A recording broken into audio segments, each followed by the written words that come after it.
Obia nna Obia igwe nna m neme igwe ọ ga-adịrị ya mma ịma wanyị ji si igwe ama m n'ogbo m anya nwa obi bụ azụ obi nụ yes ama ogbo m anya ọfụma nne biko gị bụ afa ya afa m bụ nke adịghị ọkadị oke ịbụ onye be onye Igbo ojii ebe nọ ụmụ Igbo ojii ibe Igbo ojii ebe ka m bụ daalụ nsọ ya bụ nwa ọkadị daalụ nne ya biko gị ka uri eme n'ụbọchị tata tata bụ mbọsị ife ahụ oke mbọsị ife ahụ ka ya eme ịwaji ụmụ okolo kolobịa na awa ji kolobịa na awa ji tata elefekwazi na ọ bụgazi anọda grand style ka ọ bụzi wa na-emegbu mbụ ọ na-emekwa mbụ mana nne ụmụ nwanne m na-ebiazi nwa na-ebiazi ga modify everything na ọbịazi aga adịbụzi ya bụ new millennium Chukwu ya gba n'ume give ya wish for them today in fact I love what they are doing ka Chukwu gozie we nyekwa we more understanding and wisdom amen nye we continue ka ha nwee unity ka unity bata n'obodo ya bata n'ezinụlọ anyị bata n'ime ogbe anyị bụrụ ofu ka anyị si bụ mbụ anyị teda ajụjụ onwe anyị ọ ga-abara ile ka Chukwu gọzie si onye ọbụla ndị nọ diaspora ndị nọ n'obodo oyibo ndị nọ n'obodo oyibo ama na wa na-afụ ife ka efe na-agwa wa ka wa marịkwa na home bụ home onye jesi odu onye jebere ije ya lụọ ọnọ home is home ọ na-afụ ife ndị a ka wa ma na onwe ife na-emeri na mmadụ nọ azụkwa n'ebe Chukwu gọzie yes daalụ nụ sọ daalụ nụ ọ ga-abalụ ọnụ daalụ nụ Chukwu ga-agọzi nne m Ojeọba Ojeọba nne onye webe iwu na nwere ike kwuo nne m nọ asọ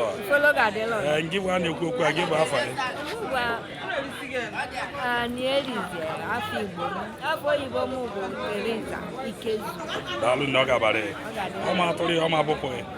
ụmụ ike ifu eme n'ụbọchị tata ya afọ kwuru si chidowe ka bụ ụbọchị oriri kolobịa a na-agba nwambele a ma agba ahọ ya lahụ ya bụ etu omenala ọkpana nsị dị omenala ọkpana m nne fanye ose anyị ka ọ bụ esi gba kasha ife anyị gbalịba osikapa na osikapa bụ eme oyibo ose anyị bụ omenala daalụ nne sọ ikpe kesha ya kụ na-esiwa ọ na-ewugoriwa na-erigworiwa na-enwe anwụrị onwe ndụmọdụ ị na-enye ikolobịa n'ụbọchị tata n'ife wa na-eme onwe ndụmọdụ ị na-enye we ndụmọdụ na-enye okorobịa bụ gwa biko o were nwayọ nwa nụkọ nwa egbukwa ụka ifolodelewa ọganihu bụ nke unu unu na-eme na-afụ anya amachi okwu oyibo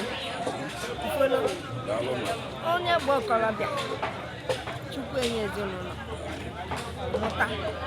ofuji abaji osede na bebe daalụ nne sọ nwa bụ isiokwu daalụ ọ ga-abara maka ọ bụrụ na anyị amụtaghị ụnụ anyị ama na-enwe anwụrị n'ọgụ unu dusi awawa azụbọ anyị elu unu ga-aka enu anyị ka udo dị na obodo Ugwu dị n'Ọkpana dị na Igbo ojii dị n'ezinụlọ onye ọbụla daalụ nne sọ na nwanne adị eri nwa sị mụta daalụ sọ daalụ nne the 7-star former the 7-star general obodo vice chairman the president vice chairman of obodo nna m agba ogene igwe wasị na nwa obi bụ azụ obi onye ọbụla niile bụ obi biko ka anyị mata ka onye bụ afọ m bụ Chukwuedo Stanley Obiakụ onye Imobeje the former 7-star of obodo anọ na Obi the president 7-star of obodo person John aka Alachiko tata ka ọkpana na-agba nwambele basị na mụ na ụmụ nwanne ma basị na a ga-elughari nke onye hand over na mmadụ ka ọ si akwadebe obi a ka nnọwọ anyị ọ na-akwadebe ọfụma afọgazi mana ife nke dị n'ọda anyị nọgafụ n'ebe anyị rie nke izi ọ na-akpọ ose anyị n'obibe anyị afọga ndị ife na-aga ọfụma aba na-ekenekwezi ya na ọchịchị hand over nye ya na ọma ahụ ọkụ n'aka ọ na-eji ọ ga na-ana ọrọgwa ma akwụ a ma jụọ ọ ga-arịgo onye lada onye lituwa n'udo n'ọbịa nwere nwa ife ọbụla ga-eme anyị ụnụ cha niile ụnụ ha wee bụrụ elected ọ ga-adị ọnụ mma ụnụ chịsa n'ezigbo n'udo aba na-asị na nke ụbọchị nke tata ọkpana na-agba nwambele na ịbụ ogbe saa ga-ezu n'ebe na nke ụbọchị nke tata nke anyị na-anọwa kịta ka anyị ga-akwadebe n'ogbe ya bịa n'ebe